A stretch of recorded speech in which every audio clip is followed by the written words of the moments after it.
കേന്ദ്ര ബജറ്റിൽ പ്രഖ്യാപിച്ച രാജ്യത്തെ 7 അതിവേഗ റെയിൽ ഇടനാഴികളിൽ കേരളമില്ല എന്നത് സംസ്ഥാന സർക്കാരിനെയും ഒരുപക്ഷെ മലയാളികളെയും വല്ലാതെ നിരാശപ്പെടുത്തിയ ഒരു കാര്യമായിരുന്നു.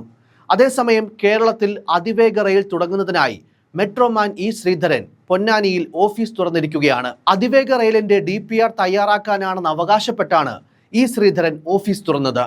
ഭാര്യ രാധയാണ് നിലവിളക്ക് കൊളുത്തി ഓഫീസ് ഉദ്ഘാടനം ചെയ്തത്. DPR തയ്യാറാക്കാൻ റെയിൽവേ മന്ത്രി അശ്വിനി വൈഷ്ണവ് തന്നോട് ആവശ്യപ്പെട്ടിട്ടുണ്ടെന്നാണ് ശ്രീധരന്റെ അവകാശവാദം. എന്നാൽ റെയിൽവേ മന്ത്രിയുടെയോ റെയിൽവേയുടെയോ ഭാഗത്തു നിന്ന് ഇതുവരെ ഔദ്യോഗിക പ്രതികരണങ്ങളൊന്നും ഉണ്ടായിട്ടില്ല എന്നതും ഏവരെയും അമ്പരപ്പിക്കുന്നുണ്ട്. പദ്ധതി സംബന്ധിച്ച് വിവരങ്ങളൊന്നും ലഭിച്ചിട്ടില്ല എന്നാണ് സംസ്ഥാന സർക്കാരും പറയുന്നത്. കഴിഞ്ഞ ദിവസം കേന്ദ്ര ബജറ്റിൽ പ്രഖ്യാപിച്ച 7 അതിവേഗ റെയിൽ ഇടനാഴികളിൽ കേരളമില്ലായിരുന്നു. എന്നാൽ പദ്ധതി സംബന്ധിച്ച് ഔദ്യോഗിക അറിയിപ്പ് വരുന്നതിന് കാലതാമസം എടുക്കുന്നത് കൊണ്ടാണ് തങ്ങൾ നേരത്തെ പ്രവർത്തനം തുടങ്ങുന്നതെന്നാണ് ശ്രീധരന്റെ വാദം. നാട്ടുകാർക്ക് ബുദ്ധിമുട്ടുണ്ടാവരുതെന്നും അവരുടെ പ്രശ്നങ്ങൾക്ക് പ്രതിവിധികൾ ഉണ്ടാകണമെന്നും ഈ ശ്രീധരൻ പ്രതികരിച്ചു. പദ്ധതിക്കായി ഏപ്രിൽ മെയ് ആദ്യം ആരംഭിക്കുന്ന ഫീൽഡ് വർക്ക് ജൂൺ 1 തീർക്കും. സ്റ്റേഷനുകളും തീരുമാനിച്ചിട്ടുണ്ട്. ലൊക്കേറ്റ് ചെയ്ത സ്റ്റേഷനുകളിൽ പോയി നോക്കും. അവിടെ ഏത് തരത്തിലുള്ള പാതയാണ് അനുയോജ്യമെന്ന് പഠിക്കും. ഏറ്റെടുക്കേണ്ട പാതയിൽ മഞ്ഞക്കുറ്റികൾ അടിക്കാതെ തന്നെ അടയാളം മാത്രം ഇടും. പല പാർട്ടുകൾ ആക്കിയിട്ടായിരിക്കും സർവേ നടത്തുക. 4 or 5 സ്ഥലങ്ങളിൽ ഒരേ സമയം സർവേ നടത്തും. ജനങ്ങൾക്ക് ഏതെങ്കിലും തരത്തിലുള്ള സംശയമുണ്ടെങ്കിൽ നേരിട്ടെത്തി ദൂരീകരിക്കുമെന്നും പദ്ധതിയുടെ ഗുണം ജനങ്ങളെ പറഞ്ഞ് മനസ്സിലാക്കുമെന്നും ഈ ശ്രീധരൻ പറയുന്നു. തൻ്റെ ആശയത്തിലുള്ള പദ്ധതിയെക്കുറിച്ച് പൊതുജനങ്ങളെ അവരുടെ സംശയങ്ങൾ ബോധ്യപ്പെടുത്താനും അവരുടെ കാര്യങ്ങൾ പറഞ്ഞ് മനസ്സിലാക്കിക്കാനും അത് ദൂരീകരിക്കാനും സംശയങ്ങൾ ദൂരീകരിക്കാനുമാണ് ആദ്യഘട്ടത്തിൽ ഓഫീസ് ഉപയോഗിക്കുക എന്നും ഈ ശ്രീധരൻ പറഞ്ഞു. പിന്നാലെ ജനങ്ങളിലേക്ക് ഈ പദ്ധതിയുടെ വിശദാംശങ്ങളുമായി ഇറങ്ങാനാണ് ഈ ശ്രീധരന്റെ നിലവിലത്തെ നീക്കം. DPR തയ്യാറാക്കുന്നതിന് മുന്നോടിയായി ജനപങ്കാളിത്തം ഉറപ്പാക്കാൻ ഫെബ്രുവരി 15 മുതൽ യോഗങ്ങൾ നടത്തും. ആദ്യ യോഗങ്ങൾ മലപ്പുറത്തായിരിക്കും. പിന്നാലെ ട്രെയിൻ കടന്നു പോകുന്ന മറ്റ് ജില്ലകളിലും യോഗം നടത്തി കാര്യങ്ങൾ വിശദീകരിക്കാനാണ് തീരുമാനം. ഓഫീസ് തുറന്നിട്ടുണ്ട്. സ്റ്റാഫിനെ വിളിച്ചിട്ടുണ്ടെങ്കിലും എല്ലാവരും എത്തിയിട്ടില്ല. ഇന്നു മുതൽ ഔദ്യോഗികമായി പ്രവർത്തനം ആരംഭിക്കും. നാട്ടുകാർക്ക് ഉപദ്രവമില്ലാതെയായിരിക്കും എന്തും ചെയ്യുന്നത്. വേഗം പണി തീർക്കാനുള്ള കാര്യങ്ങളും DPRന്റെ കാര്യങ്ങളും സ്റ്റാഫിന് പറഞ്ഞു കൊടുക്കും. ഏപ്രിലോടെ ഫീൽഡ് വർക്ക് ആരംഭിച്ച് ജൂൺ 1 പൂർത്തീകരിക്കണമെന്നാണ് ആഗ്രഹം. അതിനുള്ള ഏജൻസിയെയും തീരുമാനിക്കും. ഏതൊക്കെ സ്റ്റേഷനാണ് വേണ്ടതെന്ന് തീർച്ചയാക്കി കഴിഞ്ഞു. അത് എലിവേറ്റഡ് ആണോ അണ്ടർഗ്രൗണ്ട് ആണോ എന്നത് നിശ്ചയിക്കും. സ്റ്റേഷൻ ടു സ്റ്റേഷൻ പ്ലാൻ ഉണ്ടാക്കും. നാട്ടുകാരെ കയ്യിലെടുക്കണം. അവരുടെ വിശ്വാസം നേടണം. മാനുവലായാണ് സർവേ നടത്തുക. മഞ്ഞക്കുറ്റികൾ തൽക്കാലം ഇടില്ല. ഭൂമി ഏറ്റെടുക്കലിന്റെ കാര്യത്തിലും തീരുമാനമുണ്ടാക്കും. 20 മീറ്റർ വീതിയാണ് വേണ്ടതെന്നും ഈ ശ്രീധരൻ വ്യക്തമാക്കി. ഇന്നു മുതൽ തന്നെ പ്രവർത്തനം തുടങ്ങുമെന്നും ശ്രീധരൻ പ്രതികരിച്ചു. സ്റ്റേഷനുകളിലായി നിശ്ചയിച്ച സ്ഥലങ്ങളിൽ പരിശോധനകൾ നടത്തും. ശേഷമായിരിക്കും സർവേ നടപടികൾ ആരംഭിക്കുക. നാട്ടുകാരെ ബോധ്യപ്പെടുത്തിയായിരിക്കും ഈ നടപടികൾ. തുടർന്നാകും ഭൂമി ഏറ്റെടുക്കൽ നടപടികളെന്നും ശ്രീധരൻ പറഞ്ഞു.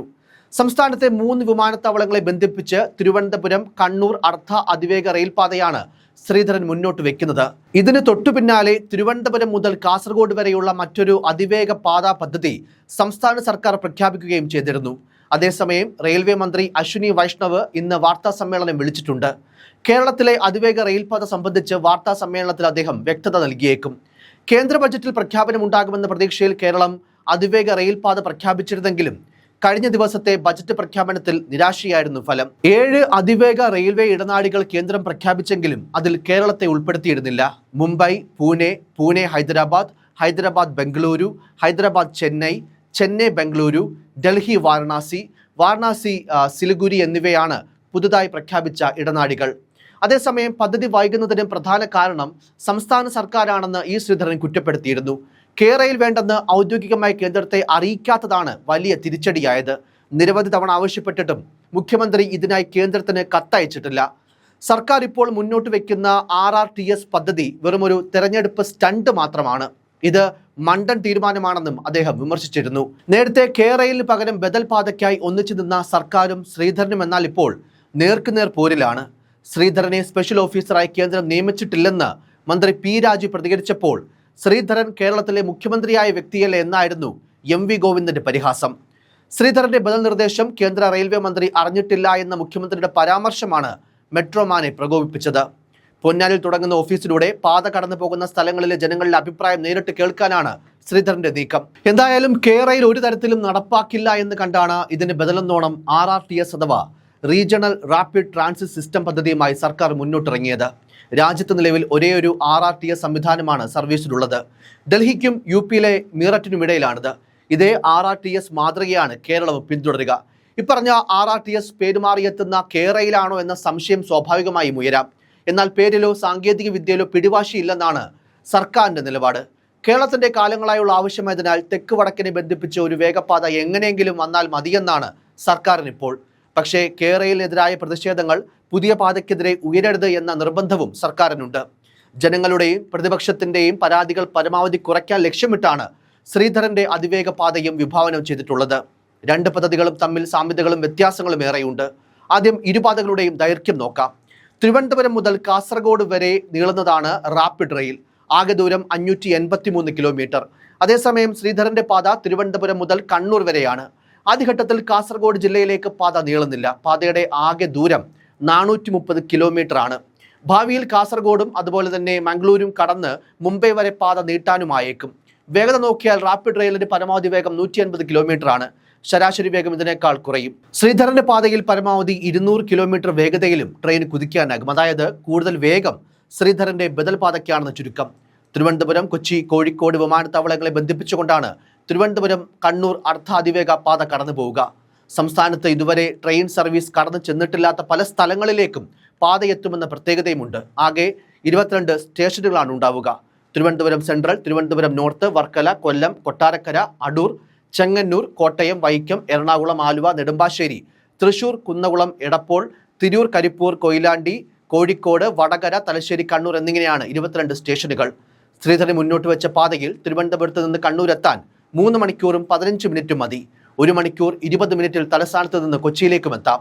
തിരുവനന്തപുരത്ത് നിന്ന് കോഴിക്കോടേക്ക് എത്താൻ 2.5 മണിക്കൂർ മാത്രം മതിയാകും. ആദ്യഘട്ടത്തിൽ ട്രെയിനുകളിൽ 8 കോച്ചുകൾ ഉണ്ടാകും. ഇത് പിന്നീട് 16 വരെയായി വർദ്ധിപ്പിക്കാം. 8 കോച്ചുകളിലായി 560 പേർക്ക് സഞ്ചരിക്കാം. കോച്ച് 16ആയി വർദ്ധിക്കുമ്പോൾ യാത്രക്കാരുടെ എണ്ണം 1000 കടക്കും. ഉയർന്ന യാത്രാശേഷി, കുറഞ്ഞ സ്റ്റേഷൻ ഇടവേള എന്നിവയാണ് റാപ്പിഡ് റെയിലിന്റെയും സവിശേഷത. എത്ര സ്റ്റേഷനുകൾ ഉണ്ടാകും എന്നതെല്ലാം കണക്കാക്കിയ ശേഷം റാപ്പിഡ് റെയിലിന്റെ യാത്രാ സമയം ഉൾപ്പെടെയുള്ള കാര്യങ്ങളിൽ വ്യക്തത വരികയുള്ളൂ. എന്തായാലും ഒരു ഭാഗത്ത് മെട്രോമാൻ ശ്രീധരൻ മുന്നോട്ട് വെച്ച അർദ്ധ അതിവേഗ റെയിൽപാത, മറുഭാഗത്ത് സംസ്ഥാന സർക്കാരിന്റെ വക മറ്റൊരു വേഗപാത. എന്നാൽ രണ്ടിന്റെ ലക്ഷ്യം ഒന്നുതന്നെയാണ്: കുറഞ്ഞ സമയത്തിൽ കൂടുതൽ ദൂരം സഞ്ചരിക്കാനാവുക. പക്ഷേ ഒരേ സമയം 2 അതിവേഗ റെയിൽ പദ്ധതികൾ പ്രഖ്യാപിക്കപ്പെട്ടതിന്റെ ആശയക്കുഴപ്പത്തിലാണ് ജനങ്ങൾ.